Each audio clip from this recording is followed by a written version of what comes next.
así no me comentaron. Bueno, bien. El equipo que dirige Néstor Gorosito, decíamos, Tigre, empató 1-1 el jueves contra Millonarios de Colombia en Bogotá y jugará la final de la Copa Sudamericana contra San Pablo de Brasil. En la ida habían igualado 0-0, pero el gol de visitante le dio al conjunto de Victoria la llave para disputar la definición del torneo continental.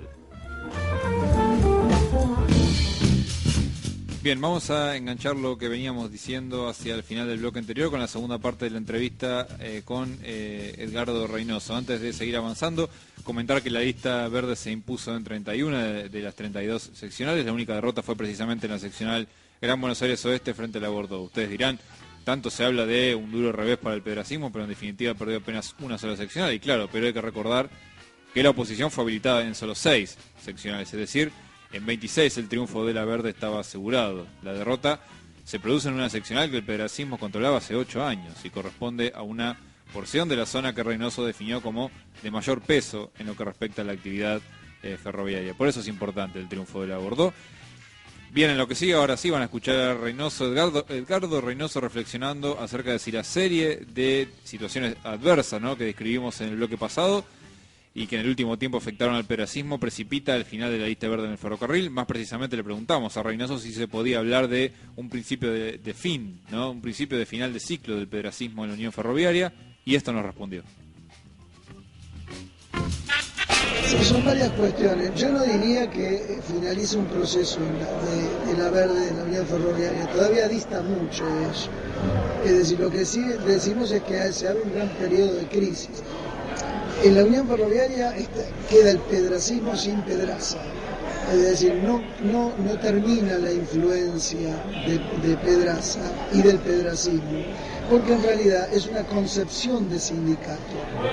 Entonces, esa concepción de sindicato es la que hay que barrer, que va más allá también de Pedraza, porque es lo que te digo, una concepción de sindicato, ligado a las patronales, ligado a los negocios de las patronales y ligado también a cuanto gobierno aparece. Entonces, esta concepción de sindicato es la que nosotros creemos que hay que terminar. Por eso decimos, esta pelea que nosotros estamos dando en la línea de Sarmiento es un eslabón en una larga cadena que tiene que terminar por liquidar este sistema corrupto de hacer sindicalismo. Pero por eso te decía que esto que es un escalón o un eslabón más en esta cadena, obviamente tiene que enfrentar también a un proceso de decadencia absoluta del sistema ferroviario, pero que tiene que ver también con un modelo económico que necesita este tipo de ferrocarril. 18:39, bien, ahí pasaba entonces la segunda parte de Edgardo Reynoso, delegado de la Unión Ferroviaria de la seccional Gran Buenos Aires Oeste, AEDO, sin duda uno de los artífices, ¿no?, del triunfo de la lista Bordeaux en las elecciones generales, aunque él no fue candidato a ocupar alguna secretaría, sino simplemente que lo fue para delegado, ¿no? Pero bueno, es uno de los dirigentes del sector con más exposición pública. Entonces, ¿no?, lejos de tratarse de un final de ciclo, el triunfo de la lista Bordeaux del martes fue apenas un pequeño gran paso dentro de un complejo proceso cuya culminación sería no solo la expulsión de la burocracia sindical pedracista del ferrocarril, sino la erradicación de un modelo sindical profundamente antiobrero, como el que representan tanto Pedraza en la Unión Ferroviaria, como por ejemplo Gerardo Martínez en la UOCRE, Roberto Fernández en la UTA, Hugo Moyano en Camioneros, Oscar Lescano en Luz y Fuerza, Juan José Zanola en la bancaria en su momento, etcétera, ¿no? También hablamos en el bloque anterior de la existencia de una alianza, una articulación muy estrecha entre tres instancias clave, ¿no?, la Unión Ferroviaria, las empresas del ferrocarril y el Estado Nacional, que permite que se sostenga, es decir, la alianza, esta triple alianza permite que se sostenga este modelo burocrático de organización del trabajo ferroviario, ¿no? Fue precisamente esta triple alianza y la crisis, ¿no?, de esta triple alianza la que quedó al desnudo en estas elecciones, más que en ningún otro proceso electoral en el sindicato en el pasado inmediato. Cabe aclarar que el elemento mediador entre las tres puntas de esta alianza es la corrupción, ¿no? A ver, es evidente que el punto cumbre, que el tope del nivel de corrupción y de desocultamiento del modo de operar macabro de esta triple alianza fue el crimen de Mariano Ferreira, ¿no? En el crimen de Mariano Ferreira queda se completa la presentación en sociedad, por así decirlo, del mecanismo mediante el cual los tres elementos, sindicato, patronal y Estado, se combinaron, ¿no?, para profundizar el modelo, sí, pero el modelo de la precarización del trabajo del ferrocarril. Ahora bien, nótese cómo bastaría con que uno de los tres elementos, un elemento puntual de esta alianza del Estado, ¿no?, modifique su posicionamiento, es decir, decida retirarse de esta alianza para que el sistema se desmorone. Porque sin la garantía de impunidad que el Estado ha brindado a las otras dos partes, este circuito no tendría por qué existir, ¿no? No tendrían por qué existir patotas sindicales que actúen con total libertad de ejercicio de la violencia para disuadir la lucha de los tercerizados para ingresar a planta permanente.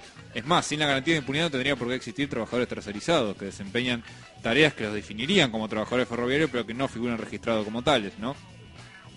De allí que resultan sometidos a un régimen de grosera explotación y percibiendo salarios de burla. Un Estado que realmente se ocupara de velar por los intereses de los trabajadores no permitiría semejante cosa. Sin embargo, se permite. En estas situaciones nos apoyamos cuando desde este programa insistimos en el profundo abismo que existe, ¿no?, entre el discurso que pregona el gobierno nacional y lo que ocurre efectivamente en la práctica. Entonces, la alianza Estado-Unión Ferroviaria, empresas del ferrocarril, que se extienden en el tiempo, dejan por lo menos tres problemas sin resolver. El primero es la pervivencia del régimen de tercerización laboral en el sector. El segundo es la existencia de patotas sindicales que por otra parte aseguran la pervivencia de otro tipo de tercerización, el de la represión, ¿no? La tercerización de la represión. Las patotas desde ya que son funcionales al negocio tanto de las patronales como del gobierno. ¿Por qué? Porque por un lado la patronal recurre a la violencia de la patota para sostener la tercerización, es decir, para no incorporar nuevos trabajadores a planta permanente, y por el otro lado el Estado consigue reprimir la protesta social sin aparecer como el aparente responsable directo. En otras palabras, el Estado salvaguarda su falsa imagen de no represivo, pero no deben quedar dudas de que detrás de la represión de las patotas está la mano del Estado. Esto tiene que quedar absolutamente claro. Y el tercer problema que queda sin resolver es el de la burocracia sindical, o sea, la concentración de privilegios en las manos o cuentas bancarias de los sindicalistas, los empresarios y los sindicalistas empresarios, ¿no?, como Pedraza. Bueno, nos queda una parte más de Edgardo Reynoso. Lo que van a escuchar tiene que ver en algún punto con lo que acabamos de decir, ¿no? A ver, todo lo que acabamos de decir no es más que la explicación de por qué estos comicios de la Unión Ferroviaria tuvieron un poco más de visibilidad quizás que otros anteriores. El predominio de la lista verde vía maniobras como la del estatuto proscriptivo o hasta las amenazas. No, Reynoso me contaba que es muy difícil plantar una posición en la Unión Ferroviaria, entre otras cosas, porque una práctica común del oficialismo es presionar con amenazas de despidos o desafiliación